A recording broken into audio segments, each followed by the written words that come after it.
Hello and welcome back to Business Today. Assalamu alaikum wa rahmatullahi wa barakatuh. Viewers, today we have a great topic to talk about, and it's about ethnic minority women entrepreneurship. And we have a wonderful guest who's actually working and doing a lot of research, a lot of findings is still continuing, but Mr. Dilwar Islam. Without further ado, I'll introduce you to him.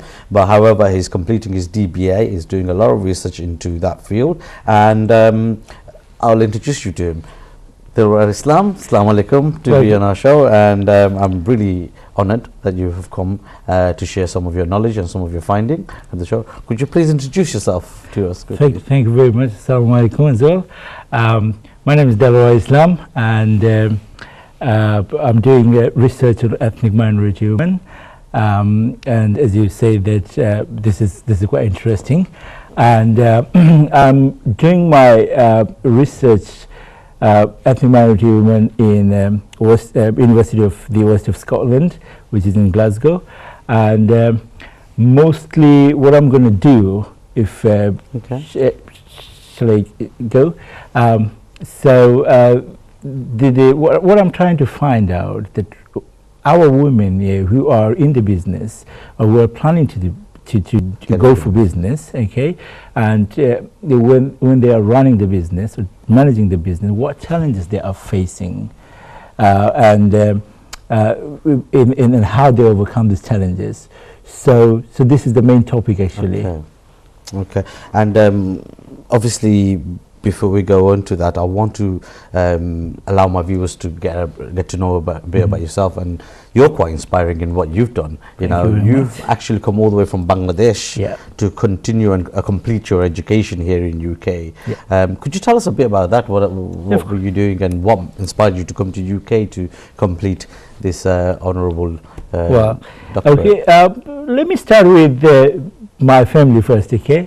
I born in a small village called Hyder in Noviganj, but I grew up in Sylhet. Okay, my dad is a school teacher, and my mom is a housewife. And so when I started in Sylhet, and then I moved to Dhaka, and I finished my master's in Dhaka University, and then I used to work for a Canadian NGO who had few projects in Bangladesh, such as empowering women and helping the poor people. So probably I got the inspiration from those projects when I used to work.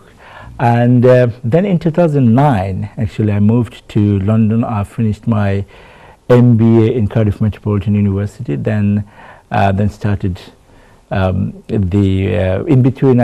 I take some courses on accounting and stuff, and then slowly I was thinking, okay, let's take. Did you find any difficulties in the early days when you came to UK?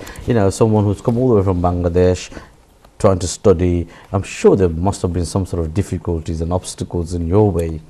Well, this is really true. I think the people who come from a developing country or underdeveloped country to a developed country to get study and to get their education, there are many obstacles and struggles. So and we faced, and I faced as well. So I would say that first of all, the finance is very important. Finance was because of a cosmopolitan city like London is very expensive, and all over the Europe is and the North American countries is very expensive anyway. So, but if anyone is very lucky and get the fundings from any institutions, which is really good, and fortunately I have been blessed by my family.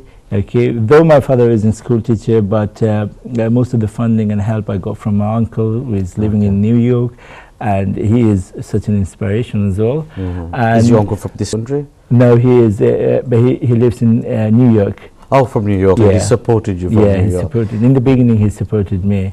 Still, he is supporting in many ways. Okay. My dad is also, and me and my wife are living here. We have a little kid, 1.5 years. So when you have a family in the UK as well, it's also very difficult to maintain your family. So your wife is here, your kids is here as well. Yes. Okay. Well, what does your wife do? She's working part-time. Oh, she's working part-time. And she is looking after the kid as well. Okay, which is, but that's what you're course, researching on, not yeah, and, getting that barrier out of the way. Yeah, this is one of the this is one of the issues actually our women are facing, because looking after the family, looking after the children, cooking, shopping, and then doing their own business. It's a skill set in its own. Exactly. That's very true. And obviously, you're here and you mentioned a few barriers. What sort of barriers are women facing that you're finding in your research? What sort of barriers are there? Well, there are many barriers and challenges existing in our business areas for every businesses, but particularly for women and for ethnic minority women, it's huge and it's really tough to overcome. So they are like most of the women, discouragement is one of them, and there are some other issues like different researches and studies found that if as we talked about it before we started the show, like lack of funding, then lack of skills and resources, access to business support and advice, and lack of recognition, and then racism, our own problem, I would say, religious and cultural issues. So all these things actually make a bit harder for them to develop the business, to manage the business, even come to the business. How do you mean by, you mentioned lack of recognition, how do you mean by lack of recognition? So, well, this is one of the issues that which I would say very important. Recognition led people to do more.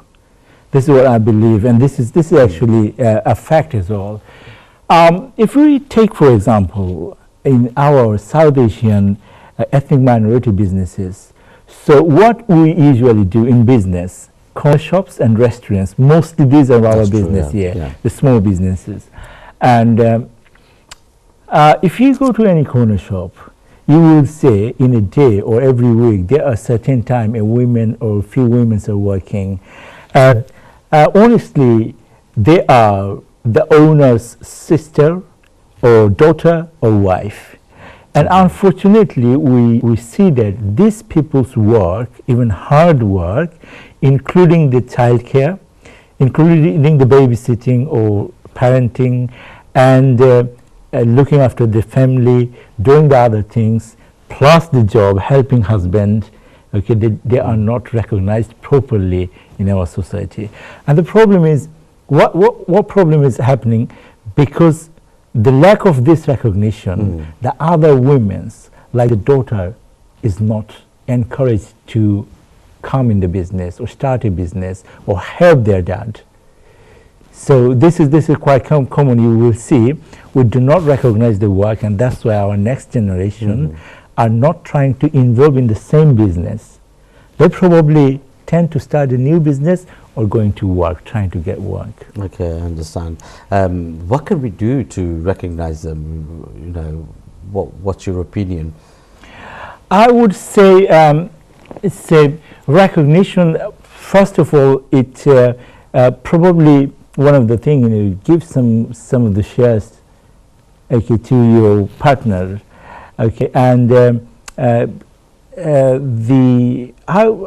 one thing I really would like to mention that the financial recognition is very important. These women's work and they do not get their real wages because of their other family members. So when my daughter or my sister or my wife works for my business, I probably wouldn't give her wages properly. For that. They should financially be rewarded financially as well. So that will encourage them. And this is also a kind of recognition. And then obviously, probably when they take more responsibilities, I would say give them the opportunity and let them lead the business.